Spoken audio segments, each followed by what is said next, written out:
네, 수업 시작하겠습니다. 교재 페이지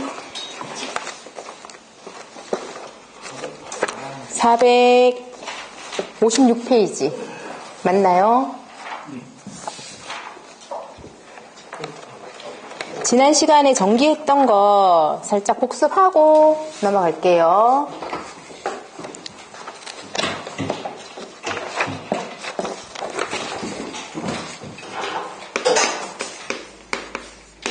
지난 시간 정기했던 거, 정기 오매 법칙 제일 알아야 되는 거. V는 I, R. V는 전압, I는 전류, R은 저항. 여기에서 R은 뭐에 비례하고 뭐에 반비례하고 있었죠. 저항은 로의 S분의 L. 저항이 크다라는 것은 단면적의 길이가 단면적과의 관계는 반비례, 도선의 길이와는 비례, 로는 물질마다 다른 것. 전력은 어떻게 구하냐면 전력 P는 VI, 전압 곱하기 전류. 요거는 직류일 때 이런 것이고 우리가 사용하는 것은 교류. 교류일 때 전력 P는 루트 3의 VI 뒤에 붙는 것이 있더라. 코사인 세타. 요 코사인 세타는 무엇을 의미하더라? 역률. 역률은 1에 가까울수록 좋은 것. 그래서 역률을 계산하기 위해서 무엇을 한다? 콘덴서를 달더라. 이 코사인 값을 알아보기 위해서 코사인 세타. 여기가 피상전력. 여기가 유효전력. 여기가 무효전력. 이라고 했을 때 코사인 세타, 즉 역률 값은 이렇게 돌아가는 거죠. 그래서 역률 코사인 세타는 뭐분의 피상전력분의 유효전력. 다음 또 기억하고 계셔야 되는 것이 수용률. 말로 표현되는 것을 그냥 읽어봐서는 자가 무슨 말인지 이해하기가 힘듭니다. 그러면 예를 들어서 우리 집에 A, B, C, D가 있더라. 모에 들어가는 것은 무엇이다? 전체 값이 들어가고 이 A, B, C, D가 있어도 집에 다 켜는 것은 아니죠. 에어컨하고 히터를 동시에 켜지는 않으니까 밑에는 전체가 다 들어가지만 분자에는 내가 실질적으로 사용하는 것만. 교재에 보면은 454페이지 있는 거죠. 어떻게 표현이 되어 있냐면 부하 설비 총량분의 부하 설비, 부하 A, B, C, D가 있는데 내가 실질적으로 다 지금 동시 사용하고 있는 것은 A, B, C만 사용하고 있다. 즉 최대 수용하고 있는 것은 다 사용하지 않더라. 그래서 수용률은 어떻다? 1보다 작은 값이 나오더라. 수용률이 크다라는 것은 무엇을 의미하고 있냐면 동시 사용하고 있는 기구수가 많다라는 것을 의미한다. 다음 수용률 말고 부등률도 있더라. 부등률 같은 경우에는 말로 되게 길게 설명이 되어 있는데 실질적으로 보게 된다면 승강기도 있고 승강기가 만약에 300, 가로등이 100, 콘센트 토탈량이 200이라고 친다면 얘는 분자에 이 모든 값이 다 올라갑니다. 즉 A, B, C라 치면 A도 B도 C도 즉 부하량을 총 다 올려주고 낮이라고 치면 가로등은 사용하지 않겠죠. 승강기 이용률이 높을 거야. 밤이라고 치면은 승강기는 별로 사람들이 사용하지 않지만 가로등은 많이 켜져 있겠죠. 그러니까 요 값에 따라서 이 부등률 값이 달라지더라. 그러면 부등률이 높다라는 것은 무엇을 의미하느냐? 얘는 수용률이 높다라는 것은 동시 사용률이 높다라는 의미고 부등률이 높다라는 것은 동시간대 사용하는 게 상대적으로 낮다라는 것을 의미하죠.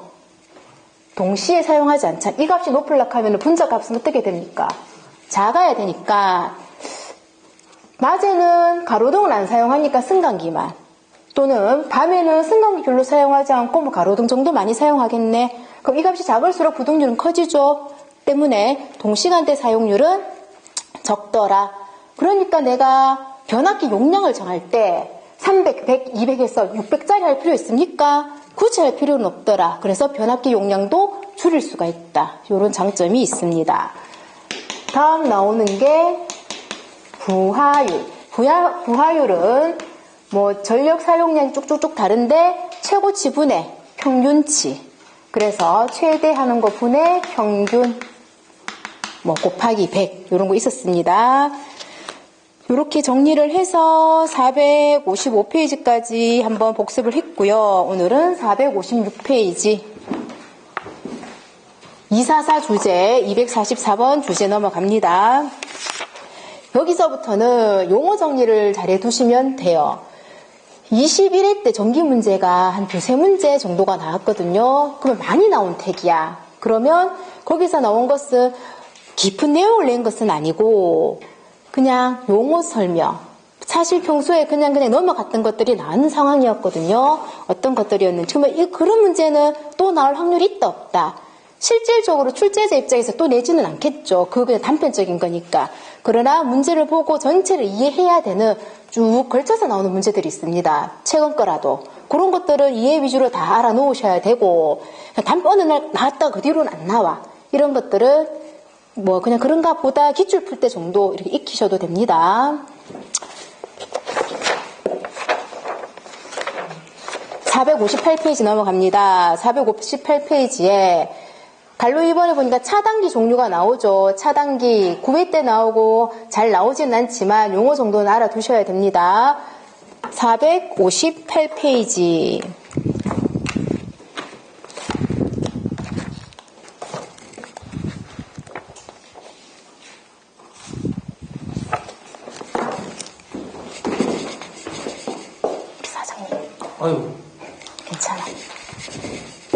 458페이지 차단기 종류 나오죠. 동그라미 1번에 고압용과 동그라미 2번에 저압용이 있습니다. 두 개 정도 구분 정도 하시면 돼요. 1번에 전기 전로를 차단하는 것이 차단기인데 기름을 넣어서 차단하면 유입, 공기 넣으면 공기, 자기장애 이용을 하면 자기 차단기, 진공 상태면 진공 차단기, 가스를 넣으면 가스 차단기. 안에 보면 OCB, ABB, MBB, VCB 그 약자들이 다 들어가 있죠. 찾으시면 되고요.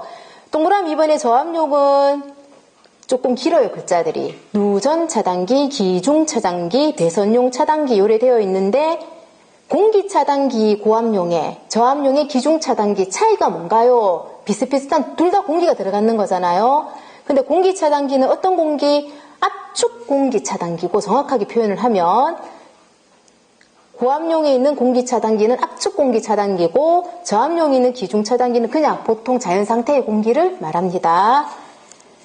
하단의 갈로 3번의 기억, 지락 과전류 보호 계정기와 니은의 과전류 보호 계정기가 있는데 둘 다 과전류가 흘렀을 때 검출하는 계정기가 되는데 기억의 지락 과전류는 땅에서 떨어졌는 그 과전류가 지나갔을 때 체킹을 하는 것이고 니은의 그냥 과전류 보호 계정기는 원래 15A가 흘러야 되는데 30A짜리가 흐르게 되어버리면 과전류가 흐르니까 유전이 일어날 수 있겠죠. 그거를 차단하는 것.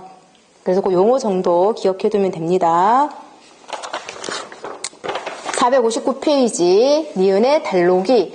달로기는 뭐냐면 기계를 점검하거나 수리할 때 개폐기 하는 거거든요. 그러니까 개폐를 하는 것인데 점검 수리할 때 안전해야 되니까 달로기를 끄고 다 하고 나면은 달로기를 켜고 즉 달로기는 무엇이다? A의 개폐기의 일종, D의 밑줄, 무부하 상태의 전로를 개폐.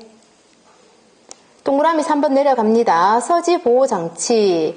요거는 또 뭐냐면 전기설비, 필해설비, 통신설비 전부 다 전기에 관련된 것들이죠.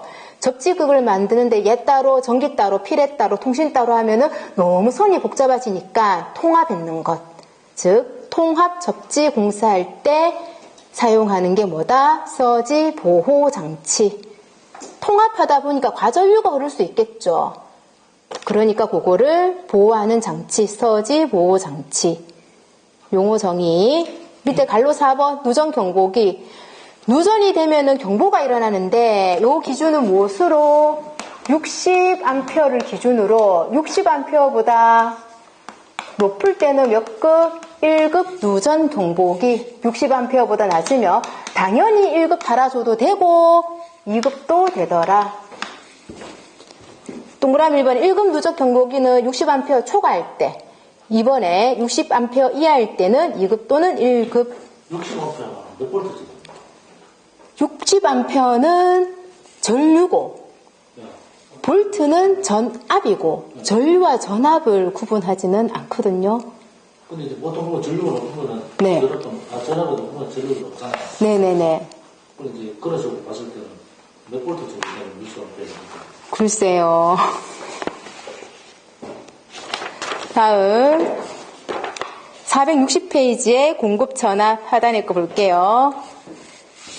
정의 정도, 용어 정의입니다. 이것도 전압은 저압, 고압, 특고압 구분하시고요. 교류냐 또는 직류냐 따라서 특고압은 숫자 기억해 놓으세요. 눈에 익혀 놓으세요. 7000 교 6 직 7호 이렇게 해서 고압은 교류 교압은 요 사이가, 직류 교압은 750과 7000 사이가. 즉 교류는 600, 교육, 직 7호 요것만 기억해 놓으면 익히기가 쉽습니다. 7000은 둘 다 공통적인 것. 직 7호, 교육 자주 나옵니다. 얘는 비교적. 다음 461페이지 넘어가서 462페이지 할게요. 배전 방식별 특징 동그라미 1번에 단산 2선식 2번에 단상 3선식, 삼상 3선식, 삼상 4선식 있는데 여기서 무엇을 꼭 알아둬야 되나요? 라고 묻는다면 동그라미 4번에 있는 삼상 4선식 단상 2선식은 선이 두 개인데 이 선하고 연결해서 단상 2선 220V만 내는 것. 다음 보니까 단상 3선식이 있죠. 3선인데 하나는 접지를 해주고 접지선과 연결되는 것은 110V.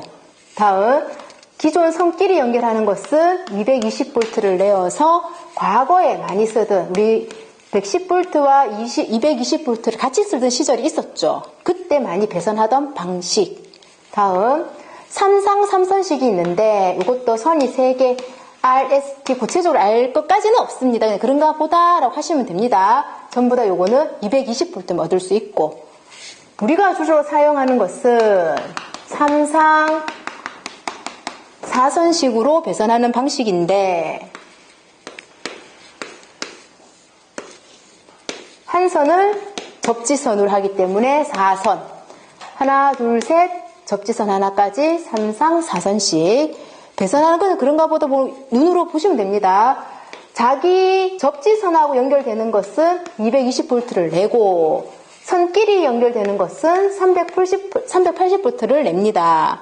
그래서 얘는 220V와 380V를 동시에 사용할 수 있기 때문에 가장 지금 많이 사용하고 있어요. 왜냐?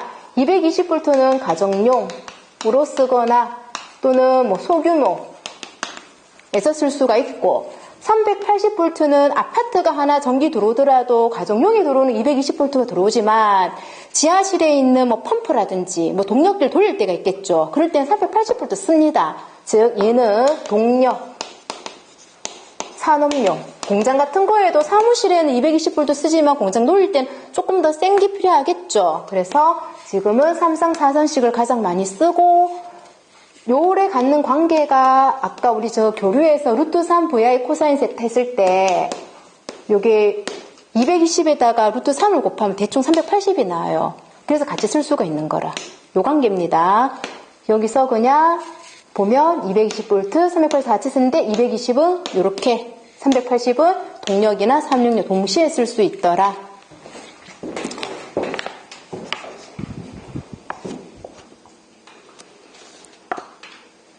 다음 462페이지 하단의 갈로 1번. 간선 설계 순서. 설계 순서를 나열되어 있는 것 중에서 바른 것을 골라라. 한 번씩 어쩌다가 나오거든요. 잘 안 외워져 사실 이게. 근데 동그라미 1번에 있는 첫 번째 스타트 하는 것만이라도 기억을 해두세요. 할 때 시작해야 되는 게 부하 용량 구하는 거. 내가 여기에 설계를 할 거야. 그럼 여기에 지금 전등유리 한 몇 개 들어가고 마이크 사용하고 TV 나와야 되고 용량부터 대충 계산을 하고 그 다음 나머지 것들을 결정해 줍니다. 용량부터 먼저 구한다라는 것 알아두시고요. 다음 463페이지에 선을 쭉 배선해 갈 때 방법 2가지. 나뭇가지식, 동그라미 2번에 평행식. 나뭇가지식은 한 줄에 달아서 쭉 가는 거죠.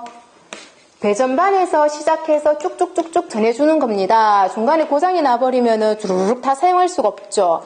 여기는 전기가 세게 잘 들어오지만 저 끝집에 가게 되면은 전압 강하 때문에 제대로 사용할 수가 없어요. 그래서 설비비는 싸지만 너무 비효율적이니까 어떻게 한다? 배전반에서 각각 갈 때 선을 다 따로 빼준다. 요게 무슨 식? 평행식. 설비비는 비싸지만 아무래도 전압 강화 평형을 이루어줄 수 있고 고장이 한 군데 나더라도 효율적으로 다른 집도 사용해 줄 수가 있습니다.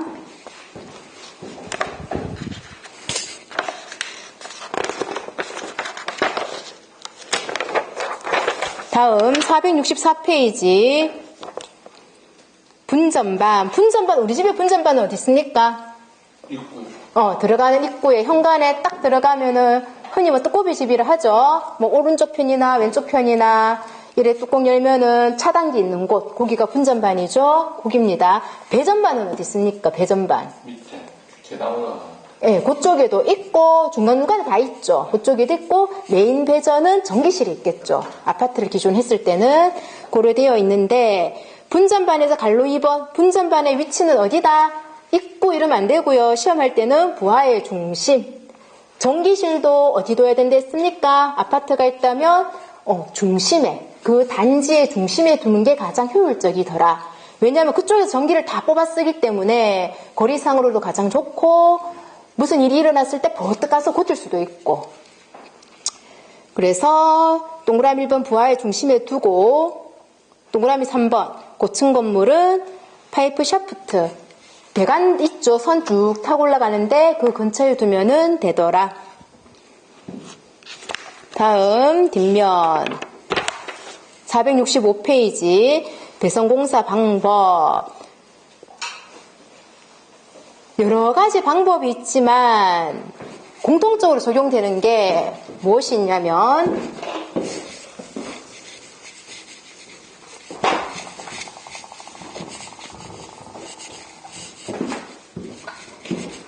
전선의 접속점. 전선의 접속점은 있어야 된다, 없어야 된다? 없어야 된다. 네, 전선의 접속점은 업계 설계를 해줘야 된다. 대전제입니다고 들어가기 전에 그걸 알고 전선은 전기 통하지 않는 전선을 뭐라 합니까? 전현전. 엘리트.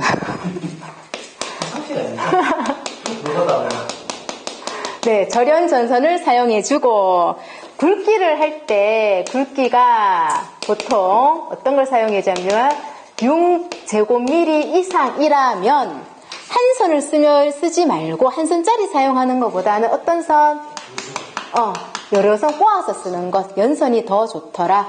만약에 야가 알루미늄이라면 조금 더 여유를 줘서 10제곱미리 이상이면은 연선을 사용해달라.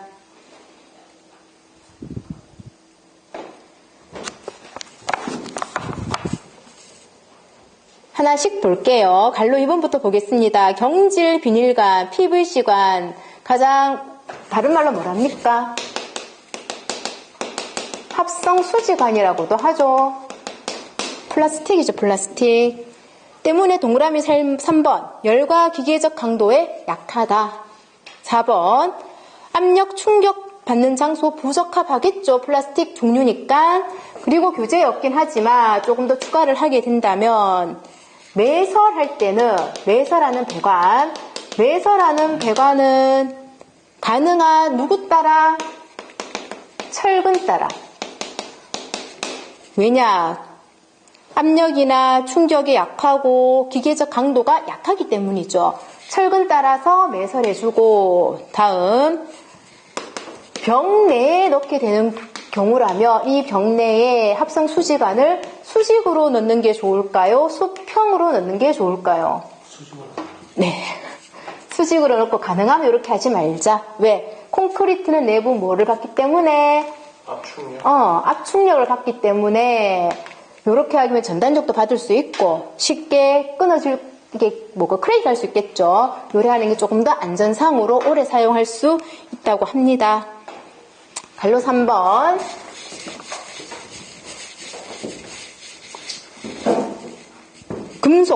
금속관이 좀 자주 나오는 편인데 금속관은 어디에? 밑줄.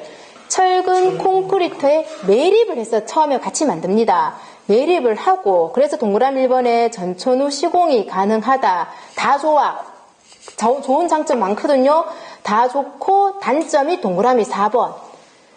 전선의 인입 교체가 용이한데 그 수만 쭈르륵 뺐다가 다시 쭈르륵 넣으면 되는데 문제는 매립할 때 콘크리트 매립 때 같이 들어갔기 때문에 증설이 힘들죠. 그래서 전기 증설이 복잡하다. 그래서 증설을 조금 해주기 위해서 하단에 갈로 4번 금속 몰드는 증설 배관입니다. 다음 뒷면. 큰 공장이나 빌딩에 사용하는 금속 덕트 많이 봤죠? 지하 주차장 같은 데 천장 보게 되면 이런 거 올라가 있죠. 같이 모아서 갈로 6번 가요 전선관은 무슨 생각하면 되냐면 샤워기 선 있죠. 그런 것 가요 전선관. 승강기 배선 마찬가지고 굴곡이 많은 장소에 잘 구부려지니까 사용성이 높습니다. 다음 467페이지에 갈로 7번 보스 덕트. 공장 빌딩 사용하는 건 비슷한데 요거는 그냥 동력 배선 전용에 뺄 때 사용하는 것이고요. 갈로 8번에 플로어 덕트랑 갈로 9번에 액세스 플로어를 조금 비교하셔야 되는데 둘 다 사실 비슷하거든요. 갈로 8번에 플로어 덕트랑 액세스 플로어를 조금 비교하시면 되는데 플로어 덕트는 동그라미 1번에 콘크리트 바닥 속에 같이 들어갑니다. 그리고 바닥 배선이고요. 동그라미 3번 바닥 면적이 넓은 실에 사용을 하며 어디 가면 많이 보면 있습니까? 백화점 같은 데 가면 많죠. 백화점에는 옆에다가 콘센트 꼽는 것보다는 바닥에다 꼽아서 많이 사용하는 거죠. 예, 사무실에도 많습니다. 즉 넓은 사무실이나 백화점 바닥 배선용이고 콘크리트 바닥 속에 콘센트 달 수 있도록 같이 설비를 하는 것이고요. 갈로 9번에 액세스 플로우는 전산실에 거기서 이제 전산실에 더 많이 사용되는 것. 바닥 마감재 사이에 넣어주는 겁니다. 마감재. 전산실은 다시 개보수가 될 수도 있고 컴퓨터 들락날락 하게 되니까 마감재 사이에 넣어서 좀 더 인테리어 같은 거 할 때 용이할 수 있도록 해주는 것이기 때문에 뜬 바닥 시스템이라고 합니다. 갈로 11번 라이팅 덕트는 요거 인테리어 잘 되는 식당 같은 데 가면 위에 보면 많죠? 라이팅 덕트. 특별한 건 없고 라이팅 덕트에서 대부분은 위를 향합니까? 아래를 향하고 있습니까? 아래를 향하고 라이팅 덕트에서 꼭 해줘야 되는 것은 뭐냐면 인체 보호용 이게 만지다 보면 감전이 될 수 있잖아요. 그래서 인체 보호용 무전 차단기 요거를 달아주더라.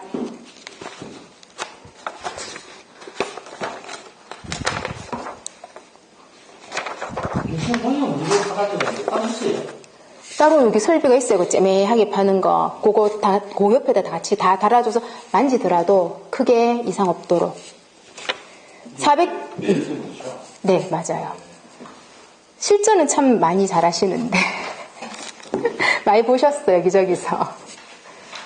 470페이지 넘어가겠습니다. 470페이지에 갈로 6번. 접지선 굵기가 안 나오다가 갑자기 뽕 나왔어요. 그러니까 그걸 눈여겨 안 보거든요, 사람들이 사실은. 그러니까 많이 틀려버렸어, 21회 때도. 1, 2, 3종, 특별 제3종 있고요. 굵기가 1종일 때는 6제곱미리 연동선, 2종일 때는 16, 3종, 특별 제3종은 2.5. 눈여겨봤으면 알았을 텐데 그냥 지나가면 가물가물하면서 현장에서는 기억이 나지 않겠죠.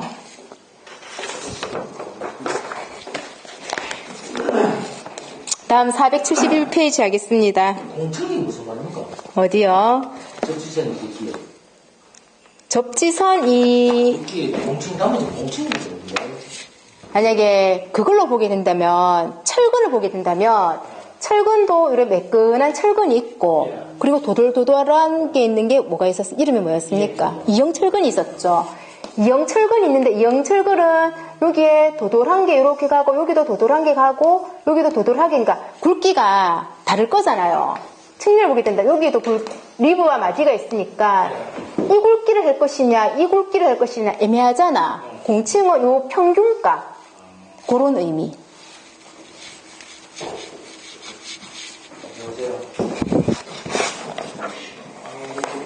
다음 471페이지 넘어가는 부분은 한 번씩 읽어보세요. 중요한 것만 집어서 합니다. 471페이지에 이제 조명 왔습니다. 여기서는 알아두셔야 되는 게 연색성이라는 의미를 알아두셔야 되는데 교재에는 없더라고요. 책에는 없어. 근데 조금 기억해 두셔야 되는데 연색성의 뜻은 무엇이냐면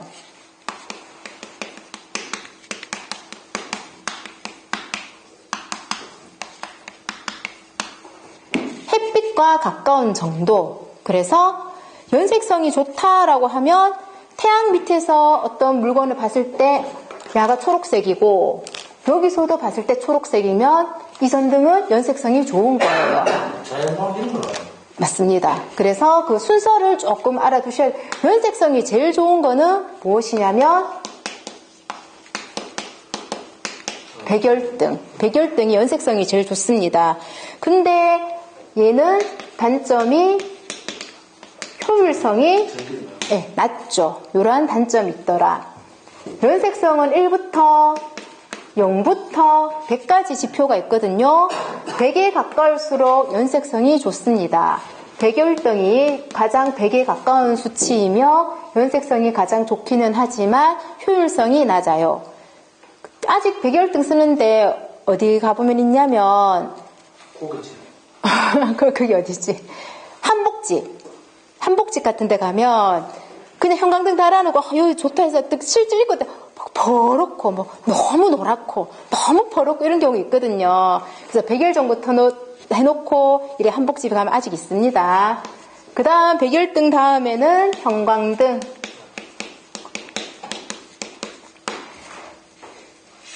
연색성이 비교적 우수하긴 한데 그래도 이게 요거랑 햇빛이랑 똑같진 않거든요. 그래서 형광등 나오는 게 이름이 어떤 것 있습니까?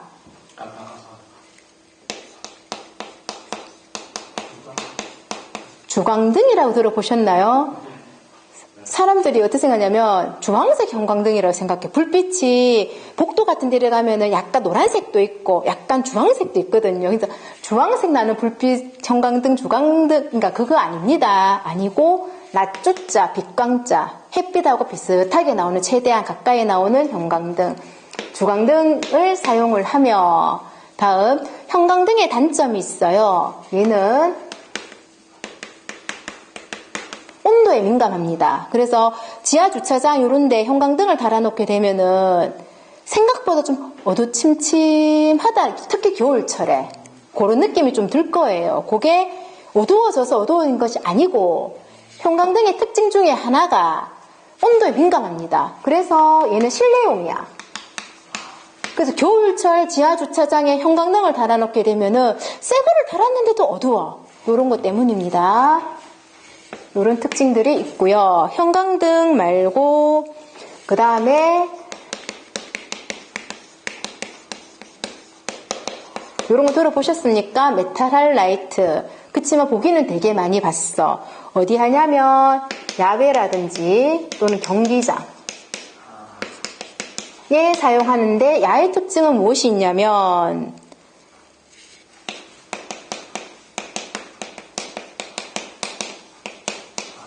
예열 시간이 필요해요. 그래서 뭐 이렇게 야구 경기장 이런 거 틀 때 갑자기 팍 불도 좀 있다가 팍 밝아지죠. 그게 바로 메탈 할라이트의 특징. 다음 수은등, 다음 나트륨 등.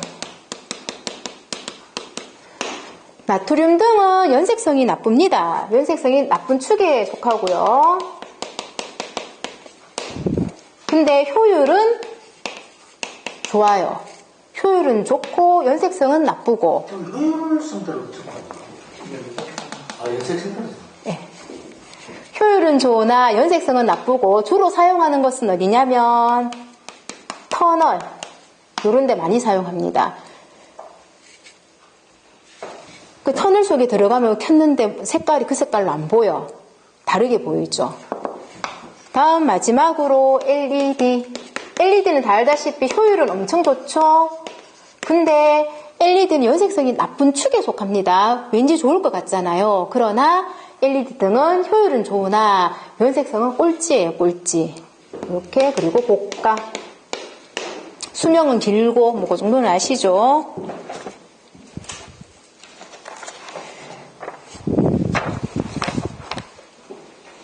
다음 472페이지에 조명할게요. 조명.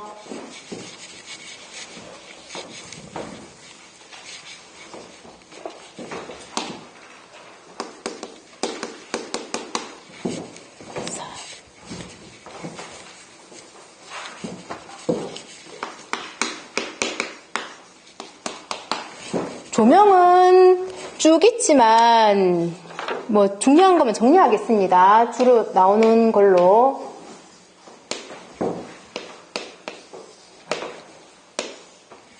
위쪽에 또는 아래쪽에 불빛이 나온다. 아래쪽으로 거의 90에서 100% 나가고 위쪽으로는 한 10% 정도만. 직접이겠어요? 간접이겠어요? 네, 얘는 직접 조명.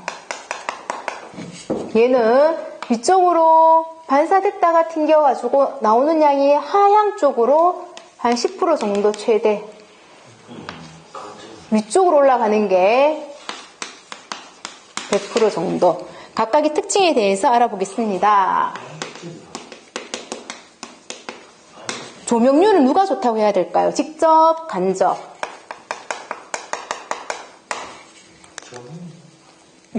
직접이 좋다, 얘가 나쁘다. 그렇겠죠. 다음 반사율 영향. 반사율. 직접 조명은 거의 반사가 일어나지 않죠. 없다. 간접 조명은 얘는 위쪽으로 반사가 다 되어버렸죠. 그래서 얘는 반사율은 크다. 그림자가 생기는 정도, 음영.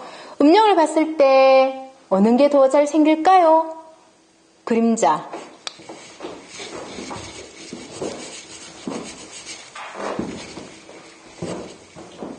직접 조명이 음영이 더 네, 진하다.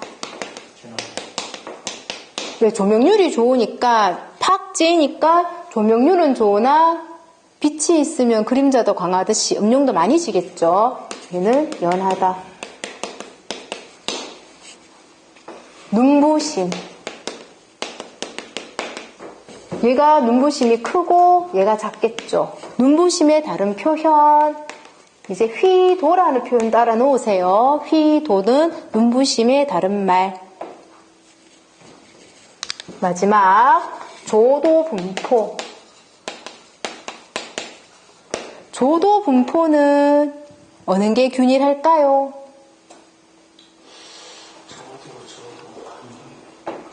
간접이 균일, 직접이 불균일. 즉 간접은 전체적으로 흐릿하게 보이니까 분포도가 균일하고, 직접은 밝은 데는 엄청, 여기 특히 국부 조명 같은 경우에는 수수실도 되고 스탠드, 책상 스탠드, 거기는 엄청 밝은데 다른 데는 낮죠. 즉 조도의 분포는 불균일하다고 해줘야 됩니다. 간접이 조도 분포가 균일, 직접은 불균일. 인테리어 조명은 간접 조명을 쓴다 해야 될까요? 직접 조명을 써야 된다 할까요? 인테리어 조명. 맞죠, 간접. 그래서 교재에서는 인테리어 조명이란 말이 안 나오고요. 간접 조명을 주로 따라가는 건축식 조명이라고 합니다. 건축화 조명으로 되어 있네요. 우리 교재는.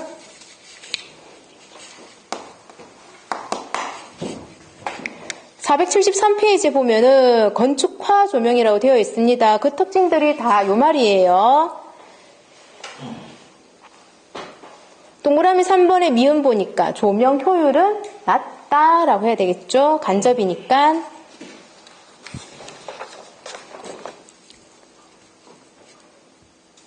(474페이지) 상단에 보면은 그림이 있습니다. 그림을 조금 봐야 되는 건 있는데, C에 루버 틀 조명, 천장에 다는 것인데 루버 형태로 줄. 효율하고 조명이랑 같은 말 아닐까? 네?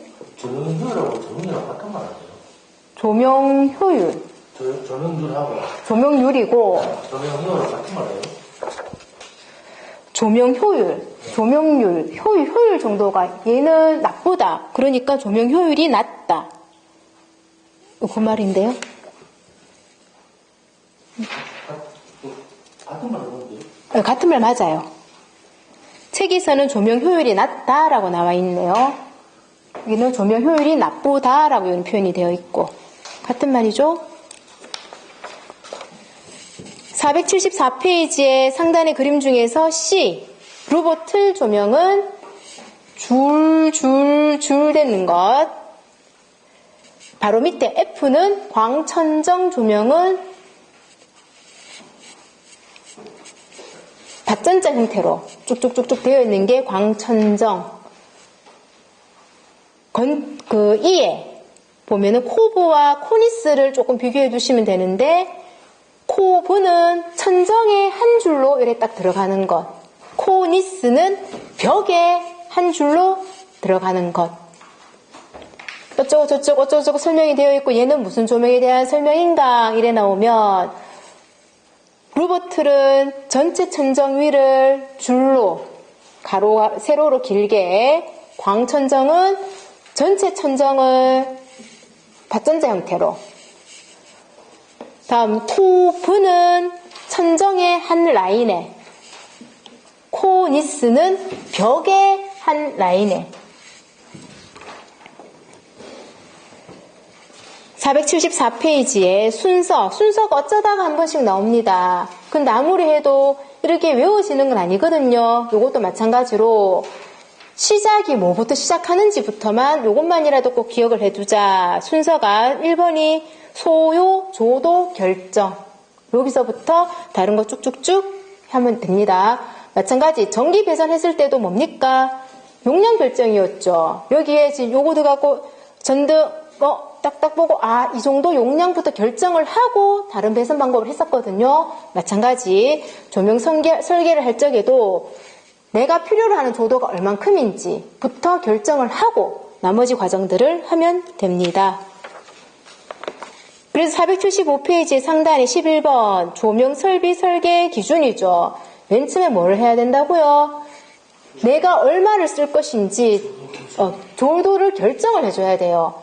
그 결정은 니은이니까 이미 두 개는 1번, 2번은 안 되고 3, 4, 5번이 있는데 뒤에서부터는 이렇게 해보면은 순서를 쉽게 빼낼 수가 있습니다.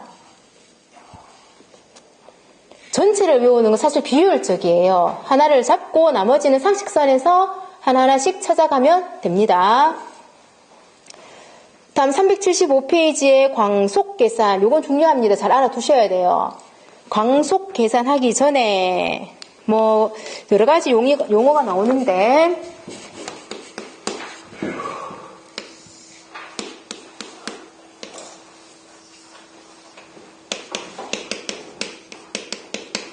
광원이 있습니다. 광원에서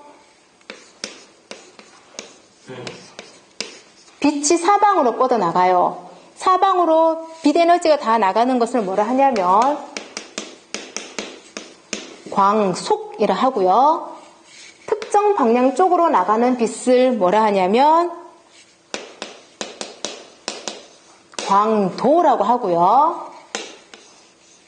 요 면에 받는 빛의 양을 조도라고 하고요. 빛이 왔는데 내 눈에 붙여갖고 눈부셔. 그걸 뭐라 한다 했습니까? 눈부심. 휘도. 비슷비슷한 말이라서 헷갈릴 수가 있는데 그림으로 도식화시키면 이렇습니다.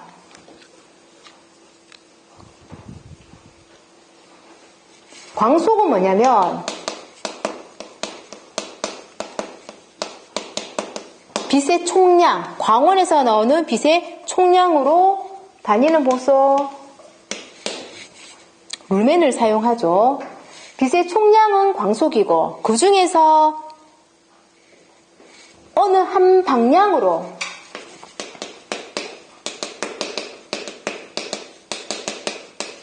빛의 세기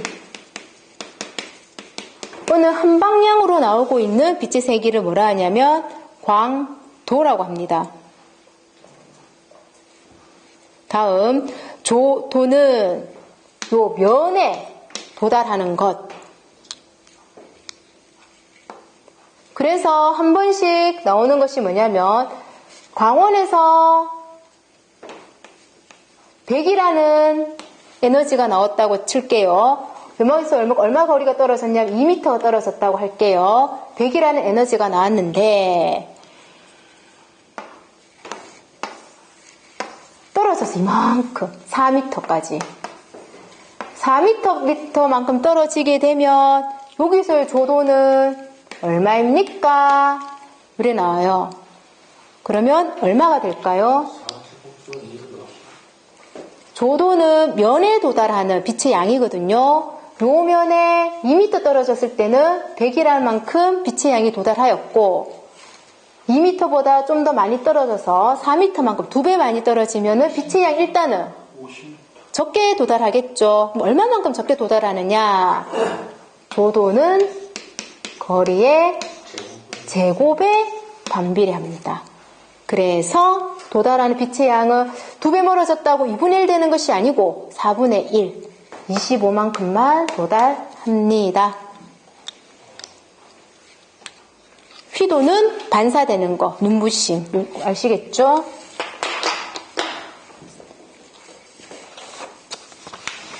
여기에 대한 개념이 기본 있고 광속은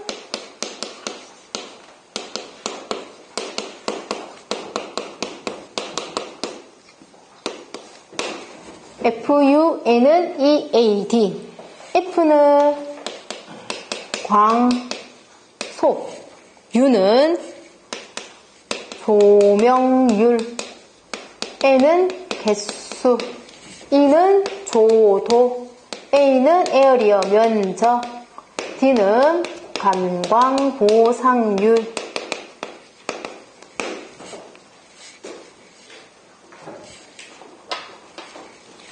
이 감광 보상률은 반비례 관계를 가지는데 유지율 또는 보수율이라고도 하는 n분의 1과 반비례 관계를 역수 관계를 가집니다.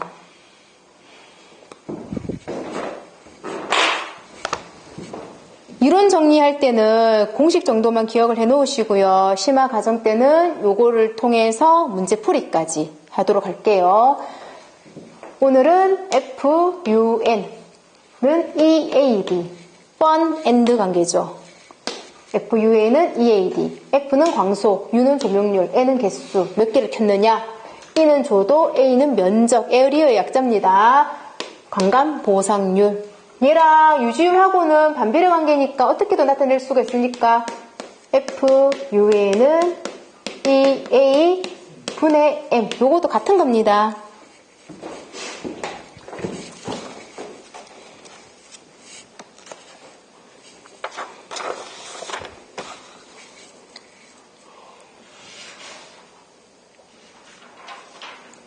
(476페이지에) 도시기호가 나오는데 찍어주는 것만이라도 꼭 기억해 놓으세요. 3번에 기기심벌의 전동기 M, 모터죠. 발전기 G, 제너레이터의 약자입니다. G는 전동기, 발전기 알아놓으시고 갈로 4번의 전선으로 넘어옵니다. 4번의 전선.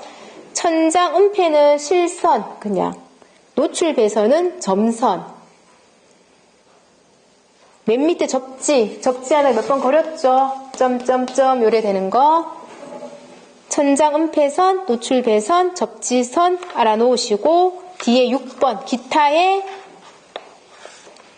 적산 전력계 WH 개폐기는 스위치거든. 스위치. 그래서 S입니다. 적산 전력계는 WH. 왜 WH냐면 전력 P는 VI라고 했었죠. 기억납니까? 전력은 전압 곱하기 전류인데 우리가 전기 요금이 계산되는 건 시간당으로 계산이 되거든요. 그래서 전력에다가 무엇을 시간을 곱해줍니다. 전력의 단위가 와트야. WH. 그래서 적산 전기 요금이 계산이 되는 전력계. 그래서 WH를 써주었습니다. 다음 운송설비 할게요. 운송설비 477페이지 하단. 교류와 직류를 비교해 주시면 되는데 교류는 조금 느려. 직류는 빠르고 좋아요. 그래서 그런 느낌으로 두 개를 수치를 디테일하게 외울 필요는 없습니다. 그렇지만 어떤 종류가 어디에 포함되는 정도는 감으로 알고 계셔야 되는데 기동 토크, 교류는 느리다고 했죠. 작습니다. 직류는 임의의 기동 토크를 얻을 수 있다는 말은 크게 하면 큰 거 얻을 수 있다는 말이에요. 속도 조정, 직류가 좀 더 디테일하게 조정이 잘 됩니다. 승강 기분, 직류가 더 탔는지 안 탔는지 모르겠어. 이런 느낌. 착상 오차도 멈췄는지 안 멈췄는지 모르겠어. 직류는 엄청 부드러워요. 효율도 직류가 더 좋고요. 속도를 보니 직류가 교류에 비해서 좀 더 많이 빠릅니다. 속도 분당 120 이름 따로 알아놓으세요. 기어 레스 방식.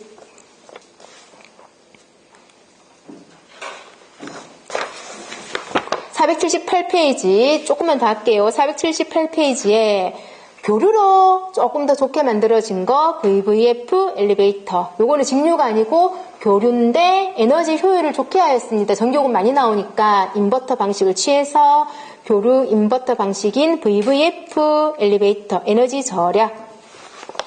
그런 게 있구나 정도만 알아놓으시고 안전장치 여기서부터 중요합니다. 여기서부터 좀 쉬다가 할게요.